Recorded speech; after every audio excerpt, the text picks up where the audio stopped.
I got sued for the most amount of money of any individual in the history of our country. I'm the only person in U.S. history ever to be charged under civil RICO to not get a jury. Sentenced me to the maximum prison term of 6 months in prison after I'd already served 2 years and 2 months on home detention with an ankle bracelet. Wow. They went after me as if I was the devil incarnate. I mean, it was just incredible.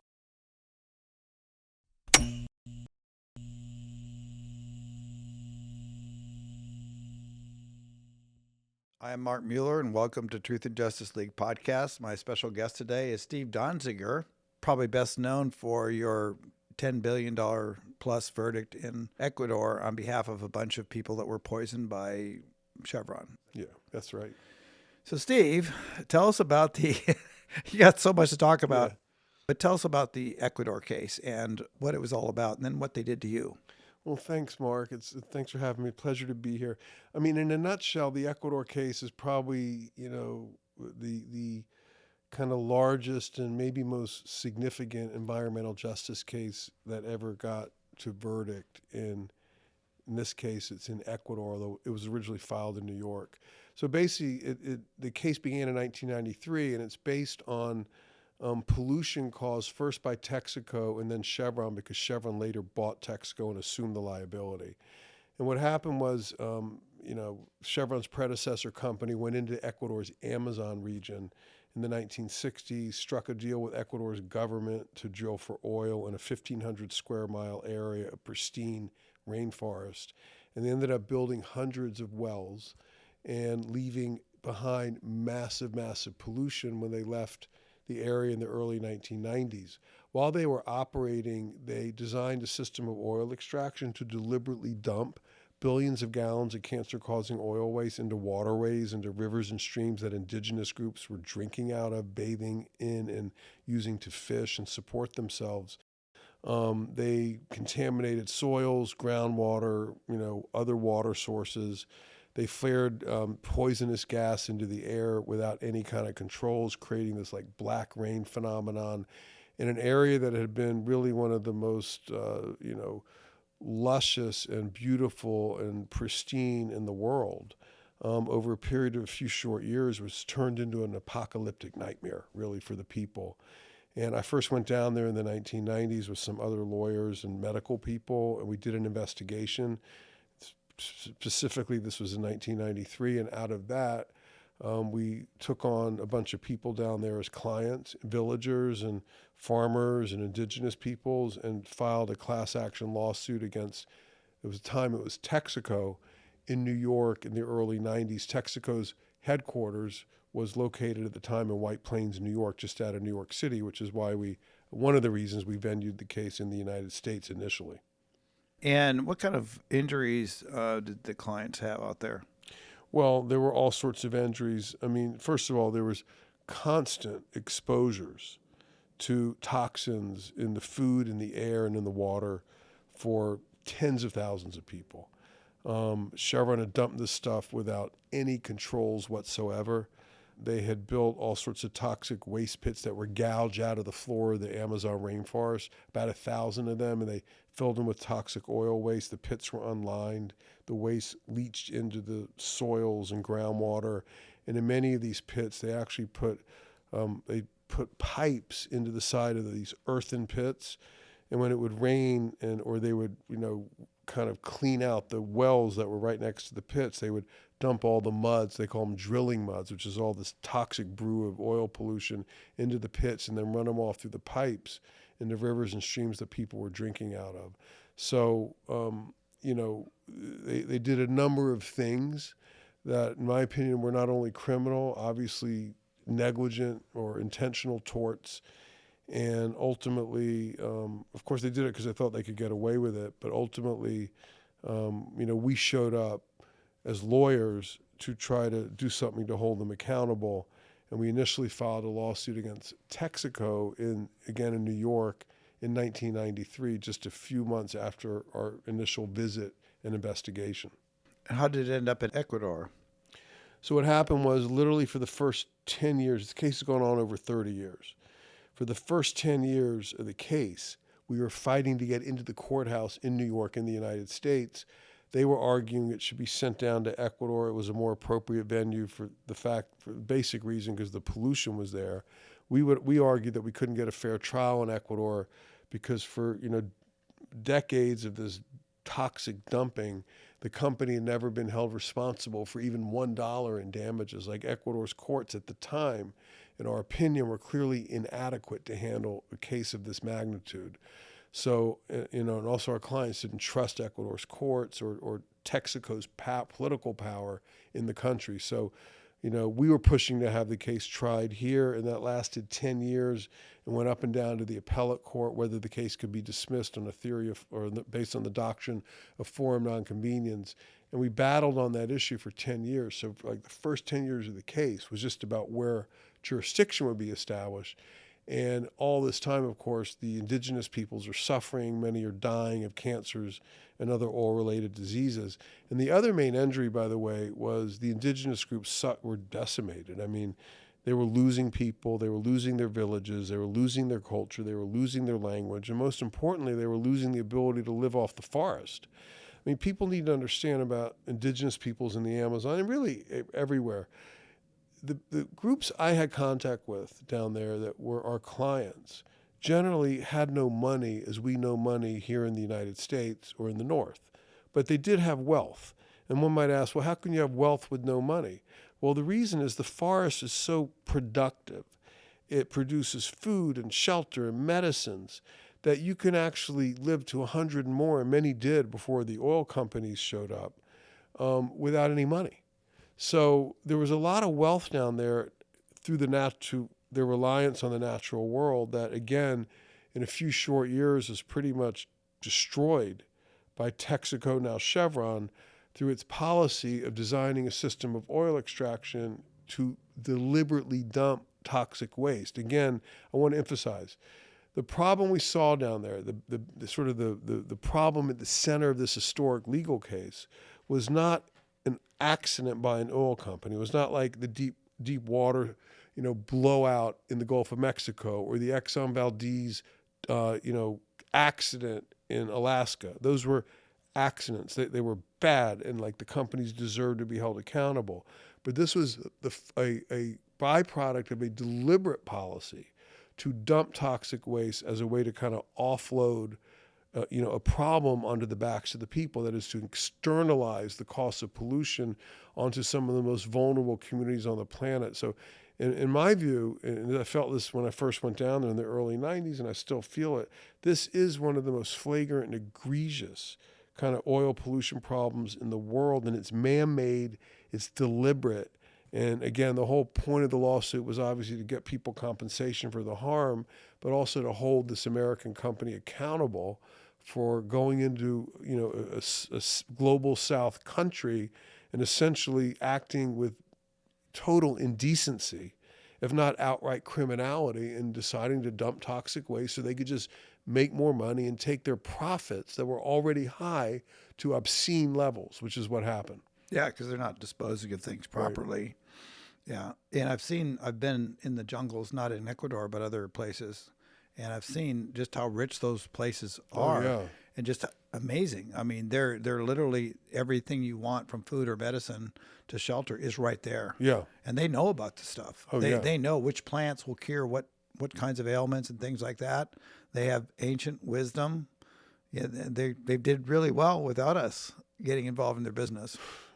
They really did. Yeah. And again, these are really prosperous communities. I mean, it's not unusual to walk into some of these communities that have not been affected by the oil development. You see, half the population.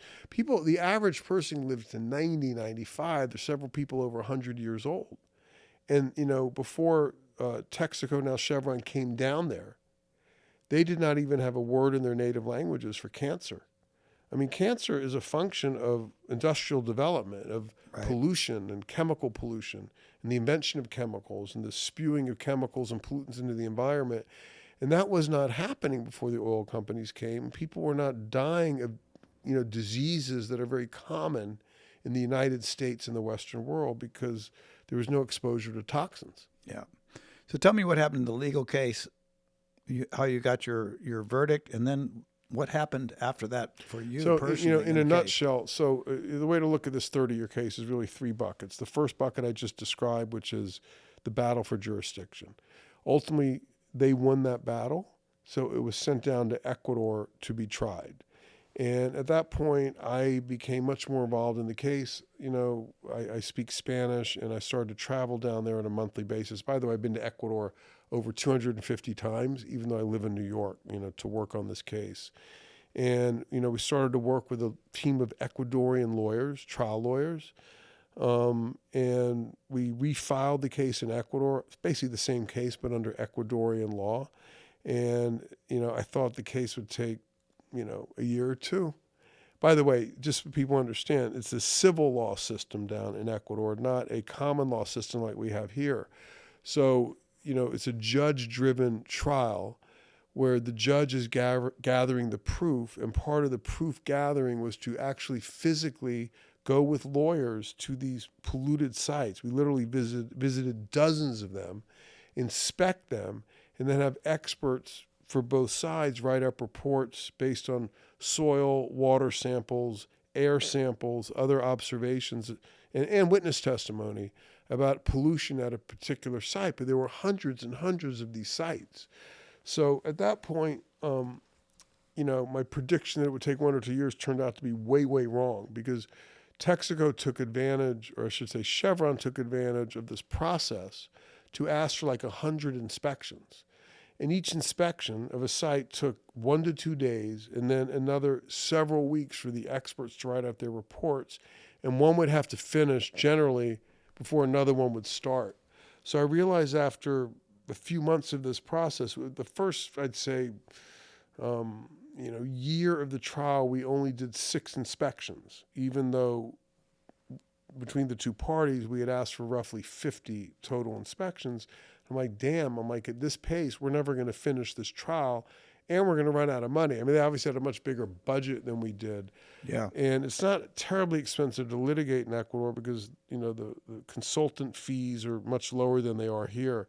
But I was like, this is not going to work. Like, people are hurting and suffering. Their entire plan, it became evident their entire plan, or I should say defense strategy, was to sabotage the trial so it would never end and we would run out of money. So, we changed tactics a bit, fought really hard. We canceled a bunch of our inspections.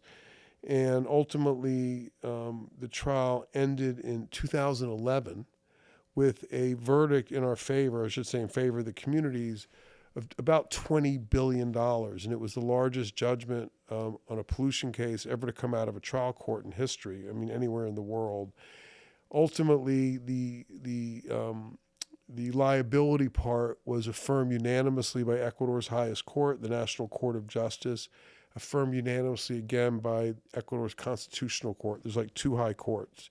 One deals with like civil cases and criminal cases, and the other deals with constitutional issues. So, but the court reduced the damages to roughly $10 billion, which with interest now, given the amount of years that have passed, is probably 12, 13 billion. But it took a long, long time, but we won. The communities won this case. That's an historic fact that can never be changed. It's been affirmed unanimously by Ecuador's 2 highest courts. It's been affirmed unanimously by Canada's Supreme Court for enforcement purposes. And the verdict presents, to this day, even though Chevron is yet to pay, which I can get into, it presents a tremendous financial risk for Chevron. They're very, very worried about it, which sort of explains why they started to attack me personally. When they started attacking you, I understand Chevron took all their assets out of Ecuador, so you couldn't execute the judgment on their assets in Ecuador first, which required an effort to go take the judgment, get it approved by another country, and go try to execute on the assets, right? Yeah, that's true. Okay, so that's kind of where things got real intense for you, if I Well, understand what it. happened was, after we won the case, and we won the first appellate level part of the case. There's 2 appeals court levels above the trial court in Ecuador. The Chevron was then forced to either put up a bond for the full amount of the judgment, or we had a right to begin enforcing it by trying to seize their assets wherever we could find them, be they in Ecuador or other countries. Oh, okay. They'd removed their assets from Ecuador in anticipation of losing the case, which was completely unethical in my opinion. And ultimately, we started to hire lawyers in other countries to go after their assets. And we filed what we call judgment enforcement cases in Canada and in Argentina and Brazil, where each of those countries, Chevron has substantial assets. In Canada, they have a lot of assets, like $25 billion worth of assets. So that caused a major problem for Chevron. They were nervous. They met with us. They tried to, they offered like a paltry sum to try to settle the case, but they clearly were nervous. But what really happened then, and I think this is so deeply unfair, is after 18 years of litigation in Ecuador, tenacious litigation where they tried to really undermine the trial every step of the way, we finally prevailed. And then by not paying, they forced us to then pursue their assets around the world and essentially in all these countries have trials about the trial. Like, it was like this strategy of endless litigation. And it was sort of encapsulated by something their general counsel at the time said. His name is Charles James. And he said, we're going to fight this until hell freezes over and then fight it out on the ice. Like, that's what their GC was saying, okay? And, they didn't know what to do. They hired lobbyists. They hired Henry Kissinger, Mac McLarty, who was Clinton's, Latin American chief. They hired, a bunch of high-level lobbyists in D.C., and one of their tactics to try to, blow up the case was they tried to convince the U.S. government at the time, to the State Department, to offer the Ecuadorian government a $700 million, quote-unquote, aid package on the condition that Ecuador's executive branch, that its president, would somehow get this case dismissed or disappeared. In other words, they were trying to induce the involvement, inappropriately, the involvement of the U.S. government to basically blow up our case in Ecuador by essentially bribing Ecuador's government. Ecuador's government rejected this, this possibility, but they were desperate to do whatever they could to avoid a decision on the merits because they knew that the evidence was overwhelming against them. So they started to engage in all sorts of political machinations. They attacked me and other lawyers in various newspaper ads. They would file, like in a single day, 50 to 70 duplicative motions, because in Ecuador, under the law, a judge has to rule on a motion within 3 days. And they tried to drown the court in motions, repetitive motions. And then when the judge couldn't rule on them all in 3 days, they'd file a motion to recuse the judge for not ruling fast enough on their dozens and dozens of motions, which is an impossibility. So we saw these constant procedural abuses as a way to overwhelm the court in paper so the trial would not end. And it was a huge challenge for us, especially given how judges in Ecuador were not used to these kinds of tactics. I mean, they're really nutty tactics. It was a huge challenge to overcome, but ultimately the reason the court in Ecuador, they imposed punitive damages onto the judgment equal to the amount of the actual damages. We got up to 20 billion. The actual damages the court found were 10 billion, but they doubled it because of the abuse of process that the court system and the clients had to put up with over many, many years down there. They were very abusive, and I would argue unethical the way they litigated. Then they came after you personally. Yes. Rather than pay the judgment to the people they poisoned down in Ecuador, Chevron then sued me back in the United States, claiming that I had committed fraud in Ecuador. I mean, this is where things really got into crazy land, in my opinion. Just so people know, like I have at that time had 20 years of legal practice with not a single ethics complaint from any client. Okay, I have an actually perfect track record as a lawyer, except for Chevron, which filed various ethics complaints against me based on false evidence that they were either distorting or just flat out manufacturing based on things that were happening in the case as a way to undermine me and knock me off the case. There are a lot of lawyers who worked on this. It's not my case, obviously. It's the case of the Ecuadorian people. but I was sort of at the center of a lot of what was happening. I was raising the money. I was doing media appearances, strategy. And I think they calculated that if they could knock me out of the case would maybe go away, which is, I think, a miscalculation. And they never were succeeded in knocking me out of the case. But what happened was they sued me initially back in New York for treble damages on the $20 billion judgment. So for $60 billion under the civil RICO law. And I got sued for the most amount of money of any individual in the history of our country. And I'm a human rights lawyer. Okay. Look, I'm not like, no disrespect, but I'm not like a big time plaintiff's lawyer who has a lot of assets. I mean, I put all my money into the case. I was working years and years on this case, and the case was a huge asset, but nothing was monetized. So when they sued me for $60 billion, all I had was my 2-bedroom apartment in Manhattan that I own with my wife, and like some money in a bank account, not a lot.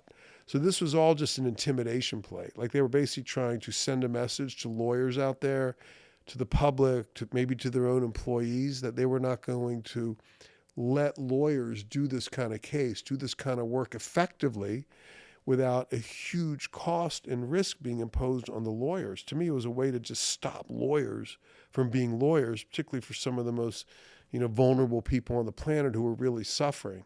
So, I got sued. I was hit with this massive lawsuit. I have to say, honestly, it put me on my heels. Yeah. Because we went from going after them to me having to then defend myself back in the very New York court where we originally had filed the case that was never good enough for them. I mean, think about it. We filed in New York. They wanted it in Ecuador. Yeah. They won that battle, got it to Ecuador. They lost the case, and to retaliate, they came back to the original court where they never wanted the case to begin with. I mean, it was completely unfair. And they steered the case to a very pro-corporate judge, a man named Louis A. Kaplan. Kaplan denied me a jury. I'm the only person in U.S. history ever to be charged under civil RICO to not get a jury. And the way they did that is they originally sued me for the $60 billion. They dropped all the money damages claims on the eve of trial to avoid a jury because, as you know, but maybe some of your audience doesn't, under the law in a civil case, you only get a jury if you're sued for money. So they dropped all the money and just asked Kaplan just to make a decision about the supposed BS fraud in Ecuador that they claim I committed, even though multiple courts, including the Supreme Court of the country, totally rejected their claims. So they're basically asking a U.S. trial judge, think about this. We litigate in their court of preference for almost 20 years. We win at every level, and they come back, including the Supreme Court level.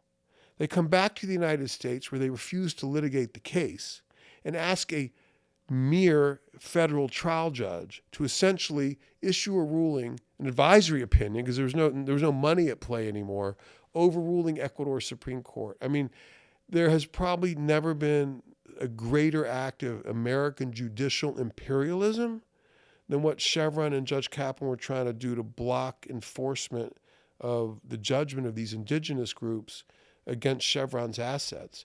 But, I did my damnedest to get the case dismissed. I was blessed to have some really good lawyers, including Rick Friedman, represent me at the trial level. Deepak Gupta, major appellate litigator out of D.C., handled my appeal. I had really good lawyers, but it felt like the whole thing was fixed. It really did. Like we couldn't win at any level, even though their evidence was blatantly BS. As an example, their main witness against you claimed I committed fraud was an Ecuadorian man that they paid to come to the United States. They prepped him and they paid him a bunch of money. He moved his whole family into a house. They paid him a $10,000 a month salary. He was making $600 a month in Ecuador. And they admitted to have prepared him, coached him for 53 days to testify against me. And he claimed I was in a meeting in Ecuador where I approved an offer of a bribe to the trial judge by our local counsel, which is completely false. I mean, they just made up this story to try to mess with me and win this non-jury RICO trial. They ended up paying this man millions and millions of dollars. As far as we know, he still lives in the United States. Essentially hush money, so he wouldn't disclose what they had done to manipulate his testimony, his false testimony. And I can say with confidence that his testimony was false because under oath he admitted it. There was a later arbitration proceeding filed by Chevron against Ecuador's government, trying to basically get the government to pay this liability. And he was a witness, and on cross-examination, he admitted lying in his testimony about me before Judge Kaplan multiple times. He told the whole story about how he was prepped for 53 days by lawyers, Randy Mastro and this guy, Avi Weitzman, and his whole testimony fell apart. And we took this back to Kaplan and said, Kaplan ended up ruling against me based on this false testimony. And we said, you got to, reverse your decision because your whole case is corrupted and tainted. And Kaplan wouldn't do it. He basically claimed there was other evidence. I mean, this was the centerpiece of their whole case the whole way through, and it fell apart completely. Their main witness was bribed and paid millions of dollars. He admitted to lying, and that's their testimony. I mean, their evidence against me that ended up, producing this judgment against me in a civil case without a jury that I committed fraud by a single judge who was pro-corporate. We later found out had investments in Chevron. I'm telling you, this was, in my opinion, deeply corrupt. This was pre-Trump era type stuff. And it happened during Obama's term. Not that Obama had anything to do with it. I'm just saying, like people need to understand that what was going on with me at that time was really deeply disturbing, and I would argue totally inappropriate. And we now know in the United States of America that it's not that complicated to recognize where state corruption is. But it was pretty extraordinary that this happened to me. I'm a Harvard Law grad, by the way. Not that that means anything other than to say that I had it can happen to anybody. I really had a good legal education. Yeah. And Obama was my classmate. Right. Okay. And I never thought that kind of stuff happened to guys like me. And I knew that stuff happens in America all the time. Sure. Took it to people of color, people with no resources, death penalty cases, people get framed, people get killed in prison frequently. Yeah. I could not believe that Chevron was able to go after me in this way.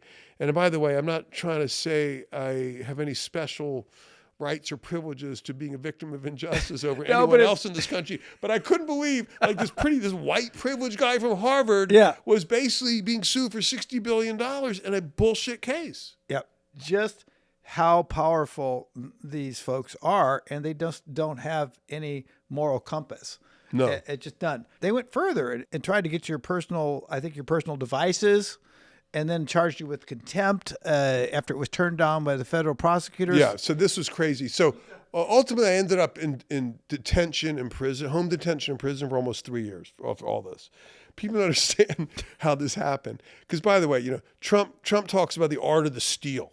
When in what I believe are his false claims that the 2020 election was stolen from him. Well, the real art of the steal, in my opinion, happened in this case when, after battling through this RICO case, which is based on this false testimony from this Chevron paid witness, I kept going with other lawyers on the team. We sued Chevron in Canadian courts to get their assets in Canada, force them to comply with the Ecuador judgment. And they forced that case to the Supreme Court of Canada, where in 2015 we won a unanimous decision by that court, forcing Chevron into Canadian courts to defend itself in an enforcement action. That was a little too much for them, and that created major financial risks. They couldn't at that point say, oh, Ecuador's quote-unquote global south third world courts, supposedly corrupt courts, which they're not, but they would argue that, and people kind of believed it because of stereotypes about the global south. They couldn't argue that about Canadian courts. This really freaked them out. And they then went back to Kaplan and asked him to order me to give them my entire confidential case file and personal computer with all the documents on it. They claimed they were going to protect privilege and they were going to appoint a third-party special master to review my documents, which would have cost me millions of dollars to pay. They wanted me to pay all this, and I didn't have it. So I was very frank with Judge Kaplan. By the way, I respect rule of law in courts, to be clear. But Judge Kaplan and I got into it. And I said, sir, I cannot give these documents to Chevron. That would violate my ethical duties to my clients to protect confidential information. I mean, there's so much information in my computer. So I said, if you want to persist with this order, please hold me I asked him to hold me in civil contempt, which would give me a right to appeal a civil contempt order to the federal appellate court rather than have to wait to the end of the trial and he could find me in contempt for not being in compliance with his order. And I begged him for 9 months to hold me in civil contempt, and he wouldn't because he wanted to keep me hanging by a string. He finally did. The very next day, I filed my notice of appeal to the Second Circuit to appeal this crazy order that I turned over my confidential case file to Chevron's lawyers in the middle of a litigation, a civil litigation. He then went a step further and charged me with criminal contempt of court when I was challenging his original order that I turned over my computer and case file, and it was pending appeal. While my appeal of his order was pending, he filed charges against me. He took them to the U.S. Attorney in the Southern District of New York. The U.S. Attorney rejected the case. He would not prosecute me. Judge Kaplan did something that I've never seen before. He then appointed a Chevron law firm. That is, a law firm that worked for the company that I and other lawyers had just defeated in court in the biggest environmental case ever, to step into the shoes of the prosecutors, that he called them special prosecutors, to prosecute me privately in the name of the U.S. government for supposed criminal contempt of court for not violating my duties to my clients and not turning over my case file to them in the middle of the litigation. So basically, Kaplan gave Chevron the keys to my freedom. Okay, the very lawyers we had defeated in court to win this landmark judgment were given the right by this judge, this, in my opinion, unethical judge, to prosecute me criminally for contempt of court over what I thought was a blatantly illegal order from Kaplan. So this was all set up. This is the art of the steal. Like when you file a SLAPP harassment lawsuit, it's designed to look like it's a normal legal thing. You know, they don't call it a harassment lawsuit. Like, well, you know, you committed trespassing, defamation, nuisance, RICO. They all have these laws. What really is at the core of it is they're trying to shut up advocacy. They're trying to shut down those of us on the front lines who are challenging corporate power, challenging abuse, and taking on, powerful actors in our society who are taking advantage of people. So, all of this litigation, to me, was part of a broader framework to really chill free speech in violation of the First Amendment. I mean, I got hit with it hard. Ultimately, Kaplan, after he, appointed these Chevron lawyers to prosecute me in the name of the government, they went to a judge that Kaplan named also in violation of local rules that require like random assignment of cases in New York. They went to this judge and asked her to lock me up pre-trial on a misdemeanor contempt of court charge. So I then became the first lawyer in U.S. history that we could find who ever got locked up pre-trial on a contempt of court charge, okay, which wasn't even coming from the government. It was coming from a private Chevron law firm prosecuting me under the name of the government. Now, ultimately, COVID hit. So she slaps an ankle bracelet on me, orders me back to my 2-bedroom apartment in Manhattan, where I literally sat moving from one side of the couch to the other for 2 years and 2 months before I could even get a trial. Wow. But this is the craziest shit I've ever seen in my life. Wow. I mean, it was just crazy. And Kaplan finds you guilty? Okay, so what happened was he gave it to Judge Preska, because he tried to hide, it would be like maybe a little bridge too far even for him. Yeah. To try a case. He can't be like the prosecutor and judge and jury in the same case. So he tried to hide it by giving it to his friend. But I could tell behind the scenes, in my opinion, he was writing or helping her write the decisions. It's a complicated kind of factual case. And Kaplan is I think he's really smart. And, it takes a lot of smarts to pull this kind of charade off, and like look like you're getting away with it. So even though we were calling it out every step of the way, like it still required a lot of skill on Kaplan's part to like write up the decisions a certain way to look like it was like a real thing. So Judge Preska put me on trial. She again denied me a jury. This is the crazy part. I've never been given a jury in the U.S. courts. And in what was essentially, in my opinion, a show trial. I mean, literally journalists, others attending were like, this is a joke. Like we went after her the whole way. We exposed the whole thing in open court, but still, because it was a bench trial. At the end of the day, she found me guilty of she wouldn't let me defend myself either. I was going to explain like the whole case, why I couldn't turn over the confidential case file, why the order was illegal, wouldn't let me defend myself. The only defense she allowed me was, did I do it or not? Did I not turn it over or not? Wow. So it was like this, I mean, it just felt like a completely politicized trial, and it was. However, it was obvious to everyone, so it kind of backfired.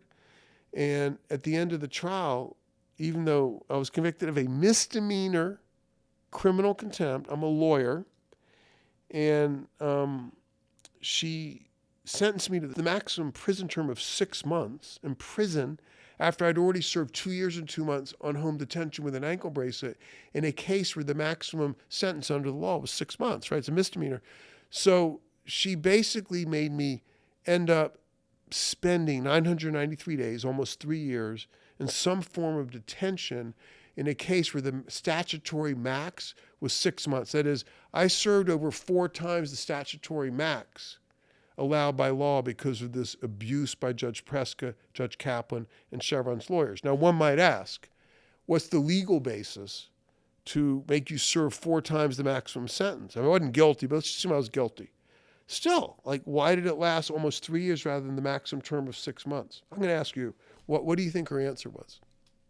I have no idea. She said that my pre-trial detention, at home for the 2 years and 2 months, waiting to just get a trial during COVID, was not actually detention.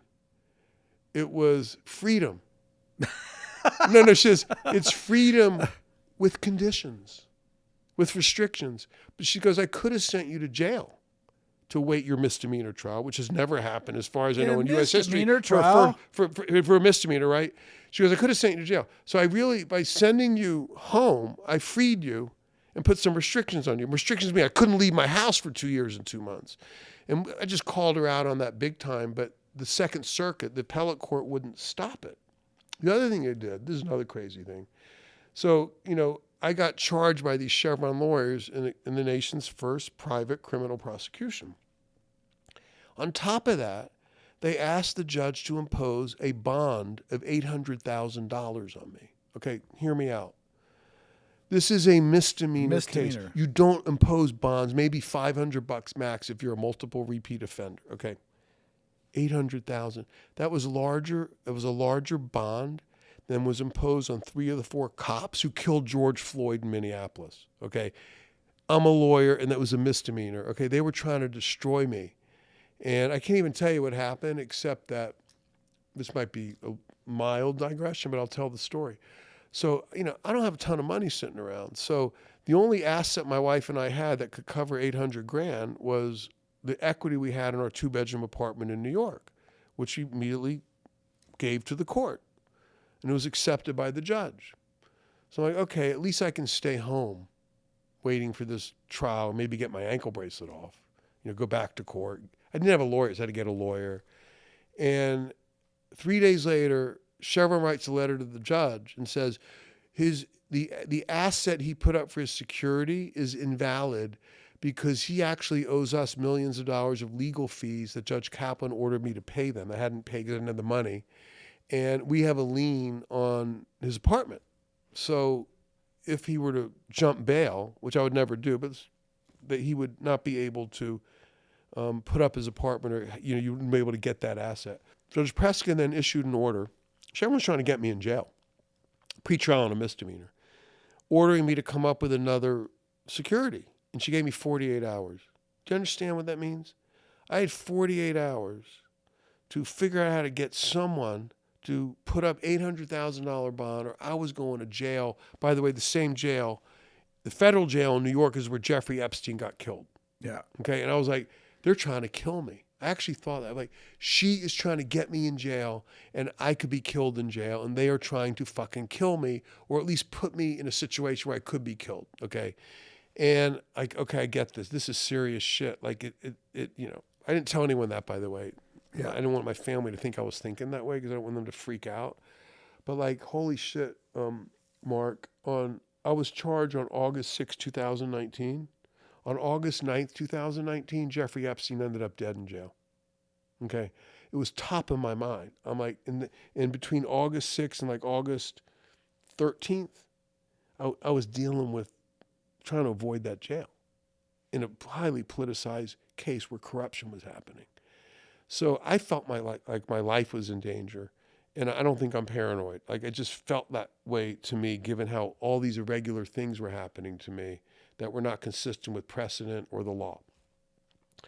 So I then, I hate asking for money, by the way, but I need to get someone to help me. And it was a really hot day in New York. It was August. I sat in this chair right in front of the air conditioner. I poured myself a glass of red wine, man. And I'm like, sip this wine. And I came up with a list of 5 people who I knew had the capacity to put up that bond. By the way, I'd already asked a family member who refused, claiming he was sick of the fact I'd made decisions to put myself in this position, and which I thought was rude. But, my wife and I are like, let's not rely on family. Fuck it. Like, we got to go out to the world and let the gods take care of us. Someone will step up.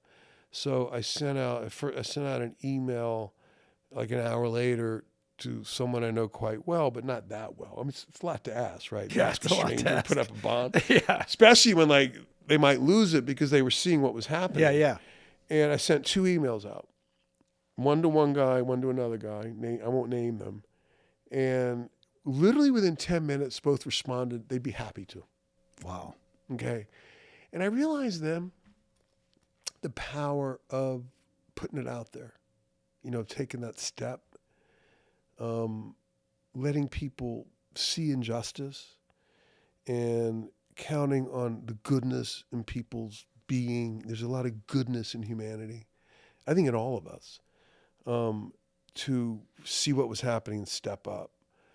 So I had 2 days to get this money posted, and the person who offered the money was living on the West Coast, and I'm in New York. So it became very complicated to get this thing posted, and I knew they were gunning for me to put me in jail by the weekend. She issued the order on Wednesday. I had till Friday, 5 p.m. to get this money posted. It eventually worked out, but it was really touch and go.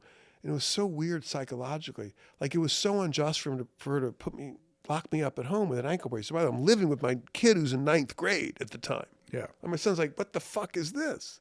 Like, it was very traumatic for me and my family to be treated this way so unjustly. And, ultimately, we got the money and we got it accepted, but I was extremely nervous. And the weird thing is, psychologically, since, the initial trauma of getting charged, the second trauma of getting locked up when no one's been locked up before, and the third trauma, like, you might go to prison. And then when I was able to avoid prison, I almost felt appreciative that I was able to stay home with an ankle bracelet. Like, it's crazy what it does to you psychologically. I was like, this is so much better than prison. I can rest easy for a few weeks, even though I can't leave my apartment.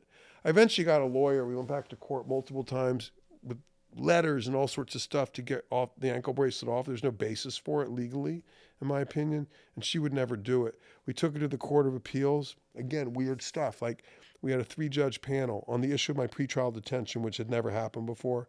We had a really good hearing. Like, judges seemed sort of sympathetic to me.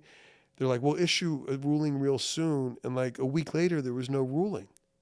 And at that point, I was like, you know what? They're not going to rule in my favor because someone is doing something behind the scenes, probably Judge Kaplan, Chevron's lawyers, to keep me locked up because this is so crazy. And of course, the ruling comes out and they're like, we give extreme deference to trial court decisions on issues of pretrial detention, and we're not going to interfere. Yeah. It was bad. And eventually it went on and on and on. I had a lot of people who care about me, I'm blessed, even though I had to put up with this shit. And many would call me up like, hey, man, I know you're on detention. Can I come by and visit? But what happened is something weird happened. A couple things. One is I didn't lose hope. I became very determined to get through this. And, I worked out every day. We ate well.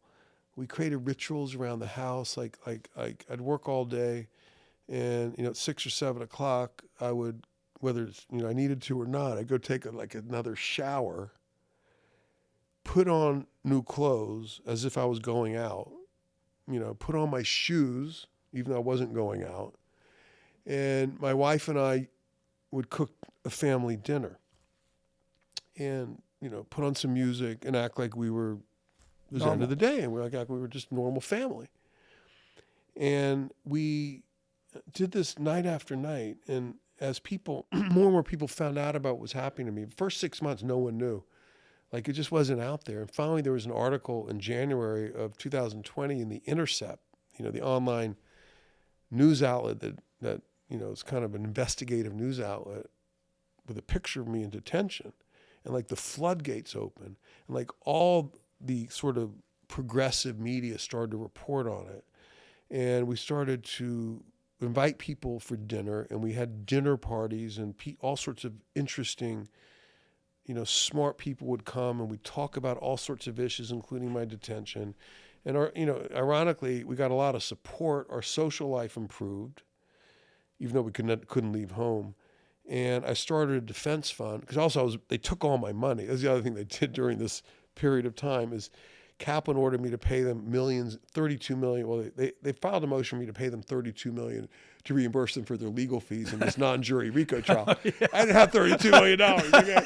By the way, the real fees are probably 500 million, but they were embarrassed to put out the real number. So, I couldn't pay these orders to reimburse the millions of dollars for their fees. So I started a defense fund. I had no money anymore. Like, they had come in ex parte and taken all the money in my law firm account, personal accounts. And I started a defense fund, and thousands of people started to make contributions. Mostly average contributions, $20, $30 to this defense fund. You can still do it at freedonziger.com, because I still have financial challenges because I don't have my law license. They took my law license. Yeah. Between, the person putting up the $800,000 bond when I was like this close to going to jail, pre-trial, to thousands of people, tens of thousands of people around the world who've engaged in this campaign to free me and to help me get through this, help me and my family and my clients down in Ecuador still suffering, get through this. Again, I feel blessed. And like the ultimate verdict, by the way, on what happened is Chevron, in my opinion, and Judge Kaplan, way overreached. It's obvious what they did was wrong, if not outright corrupt. And people have stepped in to protect me so I can survive, and so this case can survive. And this case is still out there. It poses a major risk to Chevron. It's totally viable, but as we've discussed as friends, like, it needs lawyers to come in to move it forward. Yeah, that's your personal story, and that's an unbelievable story. And I know it's true, because I actually met you around, 2000. Probably around just before all this stuff started happening. How did we meet again? We met in New York. I was there with a guy that had some kind of, he was from Wall Street. And his son, you got it. Yeah, that was Cliff Eisler. Yep. Yeah. Right. His son was a reporter. Well, that was another thing that pissed them off, because I was trying to start a litigation fund to finance human rights cases based on this model. By the way, the financing of this case mostly came from private investors, individuals, and funds. Right.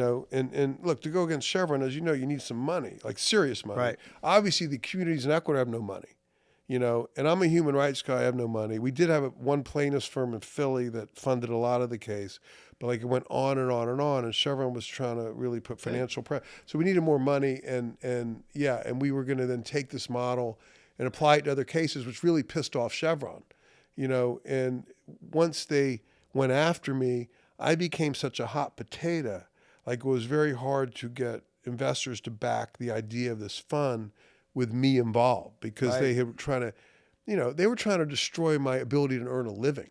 I mean, they were trying to hold me up as a scalp to intimidate other lawyers from doing this kind of work. I mean, another way to say it is they not only wanted to win this case, they wanted to kill the idea of this case. I mean, they really did.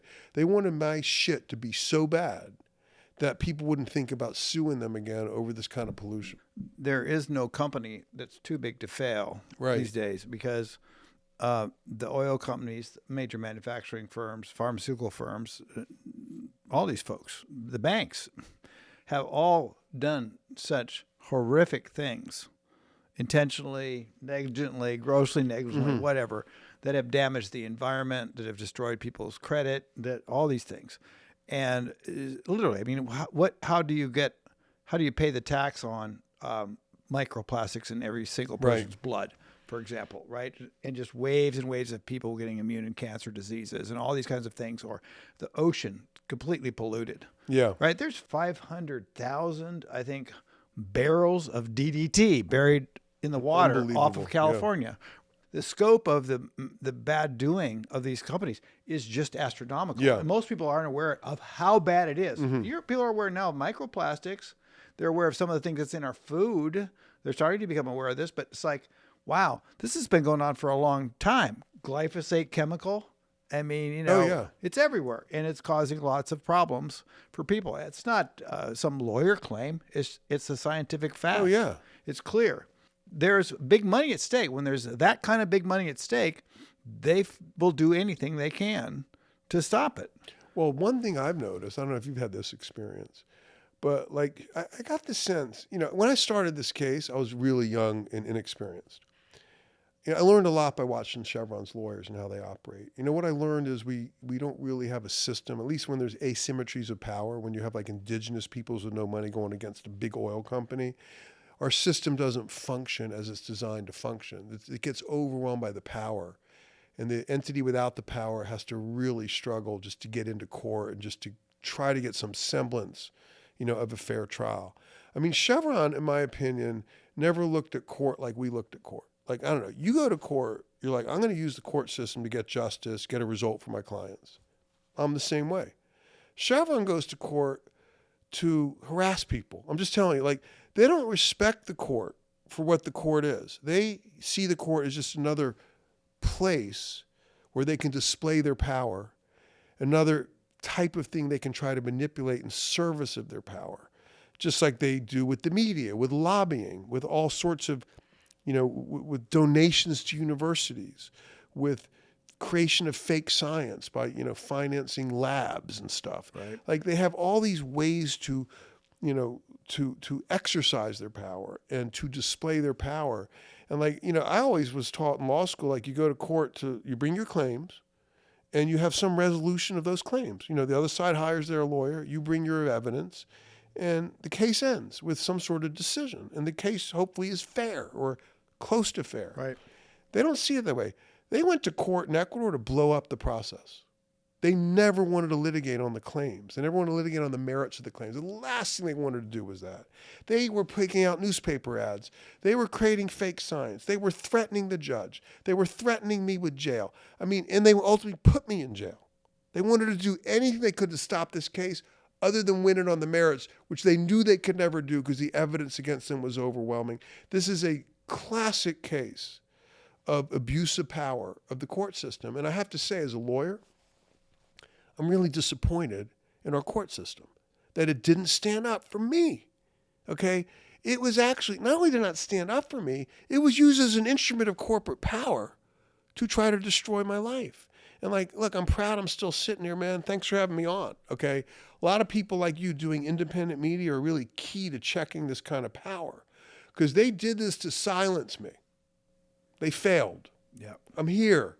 I'm talking to you. And I'm not just talking, I'm talking to a lot of people. I'm glad you're talking to me. I'm glad you're talking to a lot of people. Yeah. You're a human rights and environmental activist now. Yeah.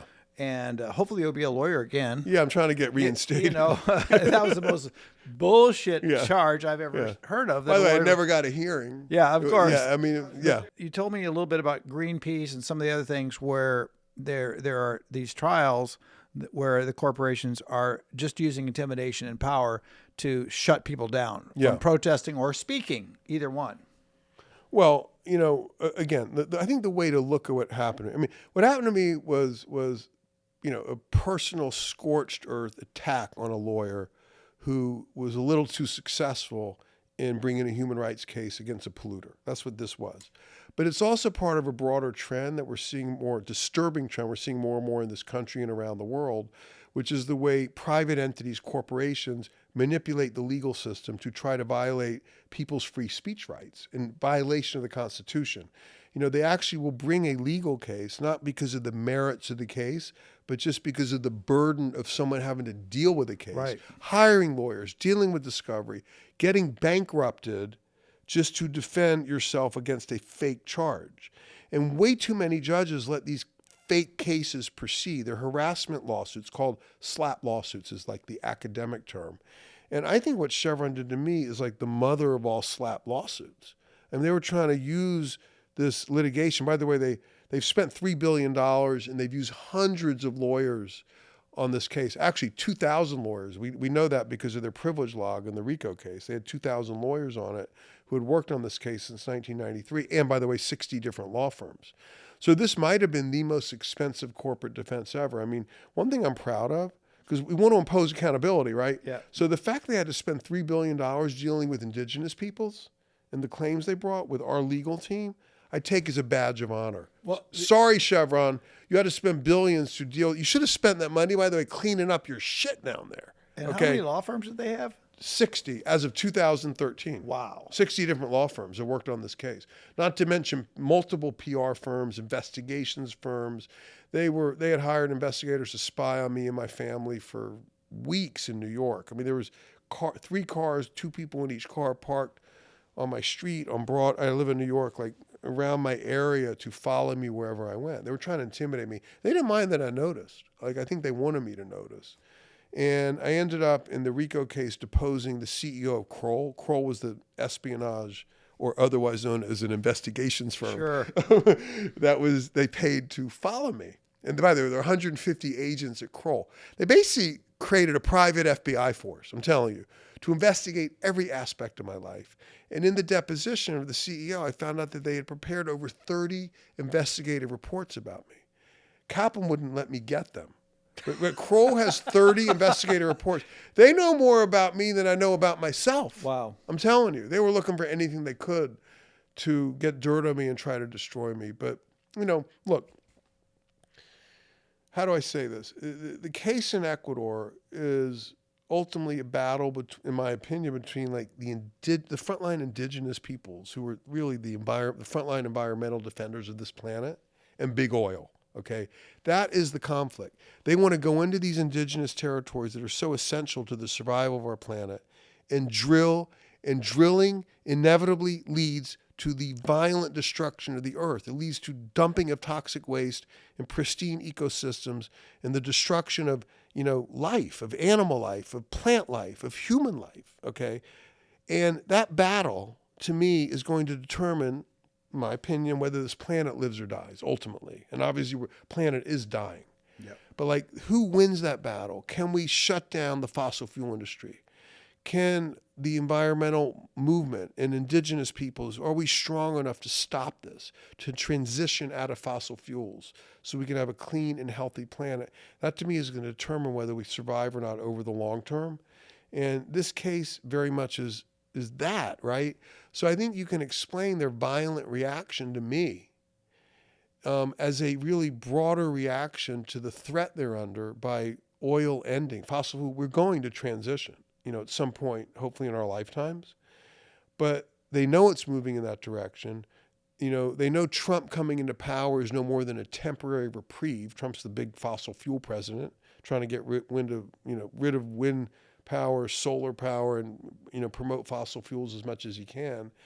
And ultimately, it's moving against them. And I think they're so nervous about it. They're so nervous that their enormous profits are under threat because of this. When a guy like me appears, just one guy, working out of his kitchen. I mean, a bunch of lawyers worked on this, but none of us were in a law firm. It was a bunch of independent lawyers sort of came together. They went after me as if I was the devil incarnate. I mean, it was just incredible. I mean, I'm just a lawyer. And they treated me like I was the most evil man on the planet. It's crazy. And I'm a human rights guy. Yeah. A lot of projection going on in that, and this is really a crazy story to keep going here. The same law firm that Chevron used to go after me, sue me for $60 billion and then have me locked up, was hired by a fossil fuel pipeline company here in Texas out of Dallas called Energy Transfer The founder and CEO is a Trump friend named Kelsey Warren. He's a multi-billionaire. And he was trying to build, many people might remember in 2016, the Standing Rock protests in North Dakota, probably the largest indigenous people's protests in the history of this country against construction of this pipeline across indigenous lands, across the lands of the Standing Rock Sioux, North Dakota. This went down in 2016 for several months. There was violent, like there's police attacks on the protesters who were peaceful. The company hired, they sicked these like guard dogs on protesters. Really grotesque stuff was happening.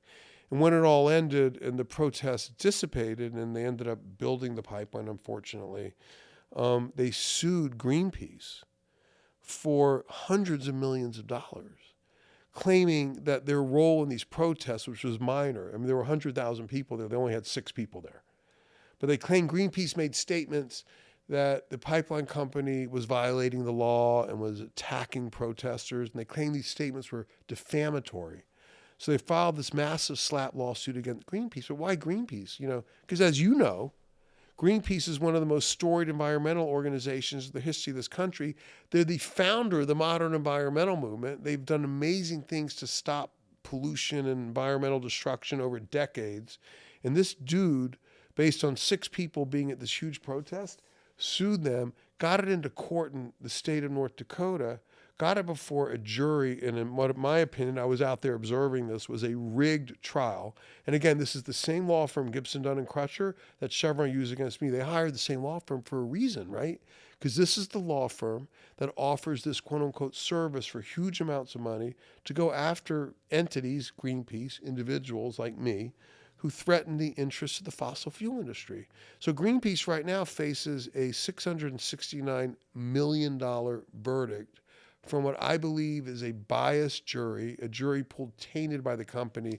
The advertisements they were running in this little county in North Dakota prior to jury selection, against Greenpeace were designed to completely taint the jury pool in their favor. The judge was, with all due respect, he was a nice guy, but in way over his head, couldn't stop it.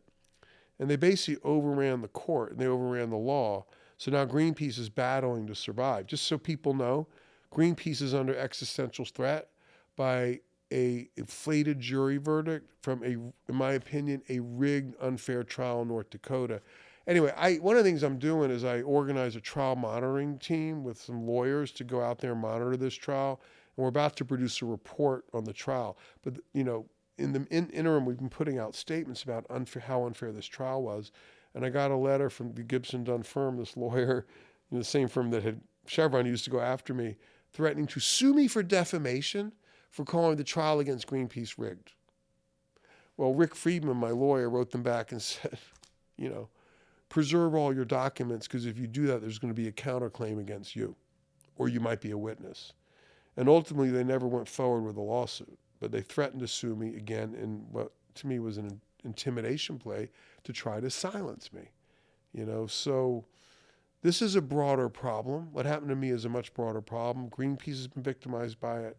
Other protesters, Atlanta, the Cop City protests, 60 people were charged with domestic terrorism for basically protesting in a public park. I mean, these overcharging, this overreach of the law, this use of the law to abuse people's free speech rights is intensifying in this country as sort of the power structure gets threatened by greater public awareness of these injustices. So we have to pay close attention to this. It's a very disturbing trend.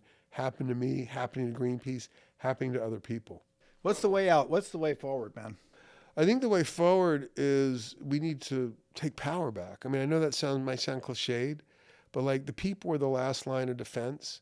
There are elected leaders speaking out. The ICE stuff in Minneapolis, several local prosecutors have joined forces to say they're going to prosecute ICE agents that violate the law, like we're seeing all over the country with, searches without warrants, abductions of American citizens, murders. I mean, you look at that video, what happened in Minneapolis to Alex Preddy, the nurse. I mean, that was murder, in my opinion. I mean, that guy was not a threat, and a man killed him, like right in front of the video camera. So I think we need to take a step back and understand that our structures of power don't serve the people. and we need to do a major reset in this country. And that involves, it being led by people, being led by unions, being led by working people, and elected officials who have the courage to take this on, and changing the law so corporations and the wealthy, the oligarchs, simply cannot buy our political system, which is what has happened. We have no opposition party in the United States of America, ladies and gentlemen, in my opinion. We really don't. This is what I've been telling people. Yeah, we have no opposition. The Democrats have completely fallen down. So all we have is the Trump-dominated Republican. It used to be the Republican Party. It's really the Trump Party. It's not anything like the old Republican Party. And the Democrats have been so hollowed out by corporate money, by the weakness of Chuck Schumer, Hakeem Jeffries, Nancy Pelosi. They're always so scared of not getting reelected because they're being attacked or because corporations are funding their opponent, that they just shut up. So, all we have now, for the most part, is just Trump running stuff. And the way to deal with that is we have to take back power. And we have to start by calling it out. Like, this is what is happening. We have no opposition party in America. Yep. We need to rebuild. And I'm not so sure going back to the Democratic Party is the answer. Right. I mean, Bernie and AOC were out there for months holding rallies after Trump came back with 30, 40, 50,000 people showing up. There's energy to change stuff, okay? But there's no way to harness it and put it in a vehicle that's independent of corporate money that can actually get political power and create the policy changes the country needs. In my opinion, it won't happen through the Democratic Party. No. People don't know where to turn. Well, that's the thing. In looking at how things are rolling out, there's no safe harbor on the left side of things. There's no safe harbor on the right side of things. Right. It's gotten completely unreasonable, and it's dividing people so much. Oh my God! Like, all I have to do is like, oh man, I've got Donziger. He's a liberal activist on here, and a bunch of my friends will be, oh, what the hell is that? And the same thing if I have somebody else on who's talking about repression of medicine or mandates and things like this that they don't agree with, which are other forms of transparency and freedom of speech and freedom of behavior. They're all important. Yes. Boom! I mean, it's like I get people calling me names because I post up something just going, here, this is what's unfolding. This is what I see as unfolding here. And it's without a strong opinion on it, just like this is what's happening, and both sides are complicit. Yeah. And we're all caught up in blaming and anger. And it's exactly serving the people that are up here. People have to ask, who does the division in this country serve? There's people, I would say the oligarchs want division. They want people fighting with each other while they're fleecing us. I mean, that's really, in my opinion, what's happening right now in this country. These fights are a distraction from what's really happening, which is we're getting ripped off. So what's your takeaway message for people that might be watching this and wondering, what can I do? Well, listen, the people of Ecuador are hurting, and I would ask that people, support them if they can. I have a website called freedonziger.com. You can donate there to my legal defense fund, and some of that money goes down to the people of Ecuador. Not the people, it goes down to the organization in Ecuador that's bringing the case.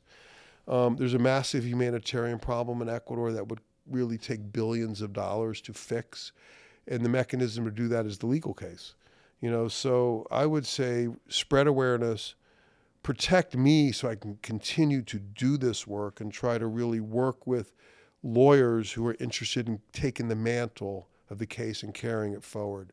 One good thing is there's no statute of limitations on enforcing a foreign judgment. So the risk that Chevron faces is not going away. And the opportunity that the communities have to actually enforce the judgment, to get the cleanup, is going to last in perpetuity. But what we need to do, in my opinion, is execute on the enforcement and make it happen. Chevron needs to be held accountable. Oil companies need to stop abusing indigenous communities. Well, this is going on all over the world. Yeah. So, it's going on all over the world. So, with this case, help with that. And also, if you follow me on social media, I'm kind of have sort of like a human rights perspective on a lot of issues as a human rights guy. And, I'm Stephen Donziger on Instagram. That's where I post like a lot of little essays and videos about all sorts of issues. So, I need support, and the freedonziger.com site is the way to do it. And if people can support, great. There's also on that site ways to write letters and get involved in the campaign, even if you can't give money. So, there's stuff to do. Look, I recognize we're one piece of the puzzle. There's a lot going on out there, especially with what's going on, with ICE and all sorts of things. This is an important case. It's a great opportunity, and we need to make sure we follow up and actually hold this company accountable. It almost feels like, you're probably not old enough to remember this, it almost feels like 1968. 1968, when they had assassinations of MLK and RFK and the Chicago riots, down for in the Democratic Convention, and then Nixon got elected. Yeah, and it was all the cities were burning, and then all of a sudden we got more repressive laws. Right. And that's one thing I think we don't need now is more repressive laws. That's right. Well, we got that after 9/11. Yeah. All these, and it's unbelievable how the laws have become more repressive. I mean, draconian sentences for minor, protest crimes like trespassing. Right. So you're totally right. I mean, it has shifted since the late 60s in terms of the price people are paying for speaking out. And that's by design. I mean, the corporate establishment wants draconian sentences, for example, for people who protest at oil installations on the theory that oil installations are a national security, protests are a national security threat to our country. But same protests at Walmart, might get a slap on the wrist or some sort of fine. At an oil installation, at a pipeline, it might get 8 years in prison. It's crazy. So we need to sort of look at some of these laws and push back and, really study what's happening, study the big picture, get information. Information is hidden from us, as you know, in the corporate media. And based on that, organize, collaborate with people, and act. Thank you, Stephen Donziger. Thank you for having me. I really appreciate it. All right, man. Take care.